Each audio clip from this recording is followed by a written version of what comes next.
नमस्कार, आप देख रहे हैं भारत न्यूज 34। भारत न्यूज 34 में आपका स्वागत है। आप देख रहे हैं दमोह जिले की खबर।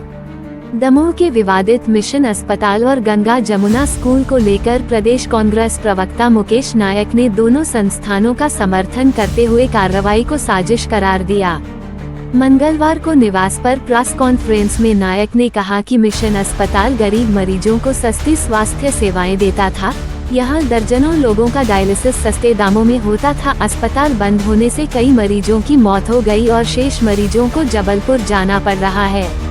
उन्होंने आरोप लगाया कि जिला अस्पताल की लापरवाही से प्रसूताओं की मौत हुई, मगर वहां जिम्मेदारों पर कार्रवाई नहीं हुई, जबकि मिशन अस्पताल को फर्जी कार्डियोलॉजिस्ट डॉक्टर एंजोन केम के खिलाफ मामले के बाद बंद कर दिया गया।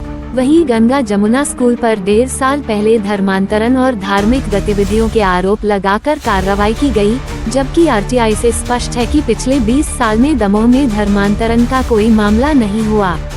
नायक ने कहा कि दोनों संस्थानों को जानबूझकर निशाना बनाया गया, जिससे गरीब वर्ग की शिक्षा और स्वास्थ्य सुविधाएं प्रभावित हुई। उन्होंने मानवाधिकार आयोग के सदस्य प्रियंक कानूनगो पर भी गंभीर आरोप लगाते हुए जांच की मांग की। दमोह से अरविंद जैन, कैलाश दुबे की रिपोर्ट।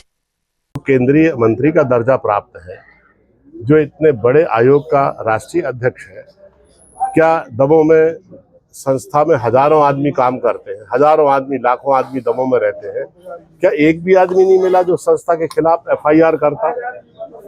उनको क्या जरूरत पड़ गई थी कि खुद थाने में जाकर एफआईआर करते? तो मैं ये कहना चाहता हूं कि समूची गरीबों की संस्था को बर्बाद करना, सही परिप्रेक्ष्य में चीजों का आकलन नहीं करना, जो सेवा कर रहे हैं उनकी सेवा को नकारते हुए एक संस्था को खत्म करना, निर्दोष लोगों पर मुकदमे दर्ज करना और उसके पीछे गलत आधार बनाना शोभा नहीं देता इतने बड़े लोगों को, जो स्वयं इतनी बड़ी संस्थाओं में न्याय के लिए काम कर रहे हैं। जिस संस्था ने उस डॉक्टर का चयन किया है, जिसने प्रोफेशनल फीस ली है, उस संस्था के खिलाफ कोई कार्रवाई नहीं, बल्कि ये कह दिया जब तक वो संस्था अपने बाकी डॉक्यूमेंट्स पे हस्ताक्षर करती तब तक ये मीडिया ट्रायल हो गया, तब तक ये मुकदमे दर्ज कर दिए गए और संस्था पर दबाव डाला गया कि कह दे कि हमने तो हस्ताक्षर नहीं किए, हमारा इससे कुछ लेना देना नहीं है। तो फिर फीस किस बात की ली? ऑन रिकॉर्ड खाते में पैसे गए, ऑनलाइन पैसे गए। कैसे संस्था मना कर सकती है कि हम जिम्मेदार नहीं है, और उसको कैसे इससे अलग रख के देखा जा सकता है?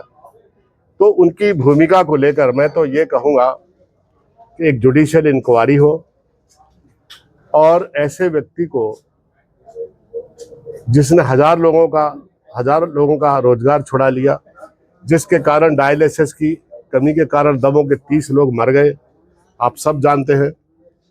हजारों लोग जो गरीब इलाज कराते थे वो वंचित रह गए। 1000 की ओपीडी वाला हॉस्पिटल जिसमें सारी सुविधाएं थी, जिसमें सोनोग्राफी होती थी, एंडोस्कोपी होती थी, सीटी स्कैन होता था, जिसमें एंजियोग्राफी, एंजियोप्लास्टी, वाल्व चेंज होते थे हार्ट के, जिसमें पेस मेकर लगाया जाता था, जिसमें डिजिटल एक्सरे होता था, जिसमें फुल फ्लैश बहुत उच्च स्तरीय, जिसमें रक्त परीक्षण की पैथोलॉजी थी। ऐसी संस्था को बंद करना एक अमानवीय कृत्य है और मैं तो ये कहूँगा कि एक जुडिशियल इंक्वायरी होना चाहिए और इस इंक्वायरी में जो कानूनगो साहब की भूमिका है, उस भूमिका का पूरा आकलन होना चाहिए कि उन्होंने किस तरह से पक्षपात और अन्यायपूर्ण ढंग से एक संस्था के ऊपर काम किया है, और ऐसे व्यक्ति को मानव अधिकार आयोग का सदस्य बनाने के उपरांत क्या लोगों को न्याय मिल पाएगा, ये प्रश्न चिन्ह जनता के सामने है। 30 लोगों की मौत की भी बात आपने कही और डायलिसिस के कारण और साथ में प्रसूताओं की मौत की भी बात आपने। लोग अब जबलपुर डायलिसिस कराने जाते हैं, जो यहाँ कराते थे। यहाँ 800 रुपये में डायलिसिस होती थी, 2 घंटे जबलपुर जाने के, 2 घंटे जबलपुर से आने के, 4 घंटे डायलिसिस के। और डायलिसिस के उपरांत मरीज की शरीर और मन की हालत क्या होती है 4 घंटे में, ऐसे जीर्ण शीर्ण और दुखी आदमी को फिर बस में बैठना है और यहाँ आना है। जितना आने जाने में खर्चा लगता था उतने में यहाँ डायलिसिस हो जाती थी और इतना पीड़ादायक नहीं होता था और आदमी का समय बचता था।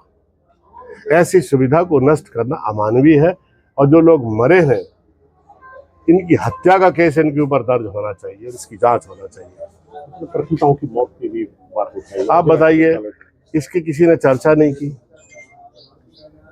जबलपुर के मेडिकल की जो रिपोर्ट है, जो पूरा एक डॉक्टरों का मंडल आया था यहाँ जांच करने, उसकी रिपोर्ट को किसी ने नहीं देखा कि उसने जो इलाज किया और किन किन लोगों को मौत के लिए जिम्मेदार ठहराया, उनकी उम्र क्या थी, उनके लिए क्या गोलियां दी गई, क्या इलाज किया गया, क्या उसका आकलन है, ये किसी ने देखा ही नहीं। और 10 महिलाओं से ज़्यादा दमोह के जिला अस्पताल में उनकी मृत्यु हो गई, कोई बोलने ही तैयार नहीं है। सरकारी अस्पताल में बताइए आप। और इसमें 3 लोगों की मृत्यु बहुत दुर्भाग्यजनक है और इन पर तो हत्या का केस दर्ज होना चाहिए डॉक्टर पे, अगर वो गलती की है उसने तो। और यहाँ पर गायनोकोलॉजिस्ट और पूरे अस्पताल मैनेजमेंट पर हत्या का केस दर्ज होना चाहिए।